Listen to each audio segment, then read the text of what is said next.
Desde hace un tiempo usted viene expresando cuáles son los anhelos del sector productivo nacional, de los empresarios del campo nacional. Respecto de algunas manifestaciones que ya ha hecho Alberto Fernández en ese sentido y cómo concibe la economía futuro, ¿usted cree que hay algún tipo de compatibilidades en lo que ustedes están buscando? Sí, hay cosas que, dar un giro, sí. Salir de esa Argentina que tiene como eje de la política económica la especulación financiera, volcarse en forma urgente a una Argentina que base toda su política económica en la generación de empleo, la generación de riqueza, el valor agregado nacional, que sea la producción, el eje, es decir, liberar la energía productiva de la Argentina. A nosotros ahí nos encuentra, tenemos los proyectos, no solamente proyectos escritos, lo hemos hecho. Yo fui el primer ministro de la producción de la Argentina en toda su historia. Sí. ¿Por qué? Porque después de la crisis del 2002, donde habían dejado todo roto, muchos de los funcionarios que están en este gobierno, nosotros cuando asumimos pusimos un eje que tomaba el pasa no pasa de las medidas. Sí, ayudaba al arranque de la Argentina. Y con toda claridad se dijo, de acá se sale con una alianza con los sectores productivos. Por eso yo fui el primer ministro de la producción, habiendo sido presidente de la UIA. Este gobierno, cuando arrancó en el 2015, por eso me extraña de los radicales, ¿no? Lo que eligió fue una alianza con la especulación financiera, así de claro. Bueno, y las consecuencias son las mismas que tuvimos con Cavallo, con Martínez Dios. Esto de cambio, de nuevo. Yo veo que el gobierno dice acá debate lo nuevo contra lo viejo. No, lo que han aplicado es lo más viejo que conocemos. ¿Adivina usted que en virtud de lo que ha manifestado Alberto Fernández, parte de esos objetivos que dice se va a proponer en caso que sea electo presidente de la Nación, en caso que sea electo, se condice más o menos no solo con el decálogo, sino con los intereses de los empresarios nacionales? Porque para conseguir ese objetivo tendría que instrumentar varias herramientas en materia de comercio exterior, por ejemplo, la Administración de Comercio.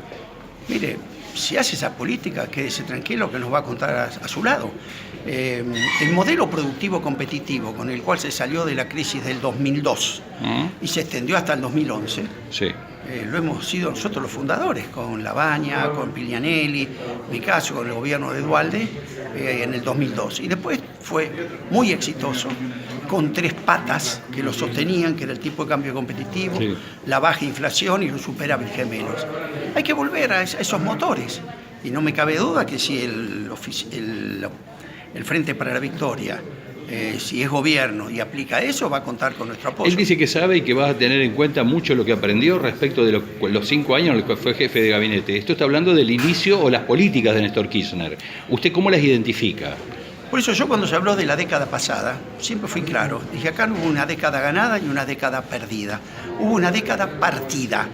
Hubo un 2002, 2010 virtuoso, con esos tres motores. La industria creció el 102%, acumulamos 55.000 millones de dólares de reservas, le pagamos al fondo. Después, creo que el mismo Aníbal Fernández lo dijo, pues entramos en un camino de errores, pusimos un cepo cuando no era necesario, ahuyentamos inversión. Yo me acuerdo, mi discusión con Moreno en aquel momento era esto. Yo decía, Guillermo, por esta política nos vas a llevar otra vez a Cavallo. En vez de el péndulo llegue al extremo, vamos a retomar los motores que nos llevaron también desde el 2002 hasta el 2010. Esa fue mi diferencia. Alberto creo que dijo lo mismo. Lo que era 3% de inflación se nos fue al 30%. Lo que era 4% superávit fiscal se nos fue a déficit fiscal. Y lo que era el tipo de cambio competitivo lo perdimos con la inflación. En vez de retomar esos motores, bueno, sí, perdimos la elección y volvimos a Cavallo. Para no ser exitistas en un marco donde está dando un par de definiciones, por lo menos de lo que usted ve como empresario y de lo que podría llegar a ser en caso de que Alberto Fernández sea presidente de la Nación. Para no ser exitistas, le pregunto, diputado, ¿cuánto tiempo demanda un proceso, digamos, de reactivación, incluso de reapertura de aquellas pymes que hoy están cerradas o que han cerrado con expectativas de reabrir? Porque restan 6 meses de acá que todo esto se defina, ¿no? La situación que van a dejar es muy difícil. Sí. Yo creo que el que gane, seamos nosotros, sea Alberto, sí, sea quien fuera, no va a poder gobernar solo, va a haber que haber un acuerdo importante. Yo creo que hay mayoría en el campo nacional en las políticas que hay que aplicar, y de ser aplicadas, yo le cuento un ejemplo. en el año 2002, después de semejante crisis, la Argentina generó en el mismo año 2002 16.500 millones de dólares de superávit comercial. ¿Qué quiere decir? Con la macroeconomía adecuada existe ese activo de emprendedores, pequeñas y medianas empresas del campo, de la industria, de los servicios que permitió eso. Lo que hay que tener cuidado porque este gobierno los está matando. Es decir, este gobierno está pinchando los salvavidas del Titanic, porque si se nos siguen muriendo 35 pymes por día, nada se construye sobre un cementerio de empresas. No, un plan de emergencia podría llevar, sin hacer futurología, un estimado razonable. ¿Usted cree 2 o 3 años se podría estar más o menos recuperando el empleo? Sí, a ver, son cosas muy objetivas y muy claras. Sí. Para este nivel de endeudamiento y este nivel de tasa harían falta 3 pampas húmedas para poder saldarla. Nosotros lo que decimos, como no podemos multiplicar la tierra, hay que ponerle un segundo piso al campo.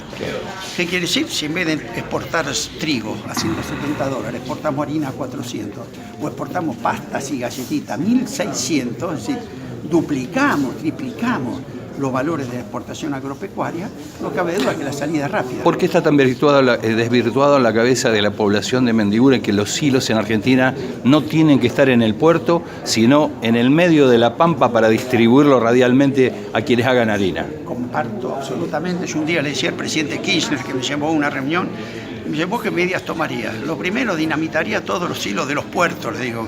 ¿Por qué? Porque cada grano que se sube a un barco es 1 litro menos de leche, es 1 kilo menos de proteína. Y un país que tiene hambre como la Argentina, que tiene 33% de pobreza, no se puede permitir exportar la materia prima para que otro la industrialice. ¿Les cuesta el gobierno entender esto o no le interesa? Es otra visión. Ellos creen que lo financiero es lo que gobierna, creen que Argentina tiene que volver al modelo del siglo XVIII, donde hacía eso, exportaba cuero, importaba zapatos. Lo que no se da cuenta es que hay 45 millones de habitantes ahora. Entonces, para el modelo que él plantea, tiene 2 soluciones. O exporta 30 millones de argentinos, no da para 45, o tiene que decir con todas las letras, nuestro modelo cierra con salarios bajos. Se terminó el verso entonces desde lo que usted está exponiendo de Mendiguren respecto de que tenemos por allí, somos demasiado proteccionistas. Usted dijo que había 5.100 posiciones arancelarias de los Estados Unidos en la Cámara de Diputados y acá nadie se le cayó la cara. Pero es que me lo pueden rebatir. Se lo dije al jefe de gabinete, dijo, pregúnteselo a su padre, le dije yo, si su padre trabajó conmigo y sabe que eso es así. Es una mentira de los ejemplos. No hay un solo ejemplo que puedan sostener en el mundo de un país como el nuestro, que se desarrolle con retraso cambiario, con tasas de interés como las que hoy están presentes. ¿Y por qué soy optimista? Porque Argentina junto exporta o puede exportar lo que el mundo necesita. No es que estamos vendiendo boratos que el mundo no los quiere. Le digo, para la última, la pregunta es esta: ¿los empresarios se han acercado a hablar con Fernández? No digo el Frente Renovador, que en su momento ya se dará su política de aproximación y diálogo. ¿Están hablando los industriales? Sí. ¿Conoce esta problemática? Se lo conoce Alberto, creo que las declaraciones que ha hecho son medidas. Lo único que nosotros tenemos esperanza en nuestro espacio, porque claro, nuestro espacio ya en esto viene trabajando hace mucho tiempo. Pero miren, lo importante... No son antitéticos, lo digamos, el decálogo de Massa con el decálogo de Alberto, digamos, no es antitético, es charlable, es negociable. Yo hago una primera división. A ver. ¿Quiénes son? Los Club del Desarrollo Nacional y el Club del Subdesarrollo de la Argentina. El Club del Subdesarrollo lucra con el subdesarrollo de la Argentina. Cuando usted es de una cerealera internacional, llena un barco de trigo y lo exporta como trigo en el mundo, tiene un negocio económico y político, porque ese trader da poder político. Todo aquel que quiera sacarle el grano de arriba del barco para producir 1 kilo de harina es enemigo de ese proyecto. Entonces, para dar este vuelco y ir al desarrollo, hay que estar unidos, porque se afectan fuertes intereses que lucran con el subdesarrollo de la Argentina.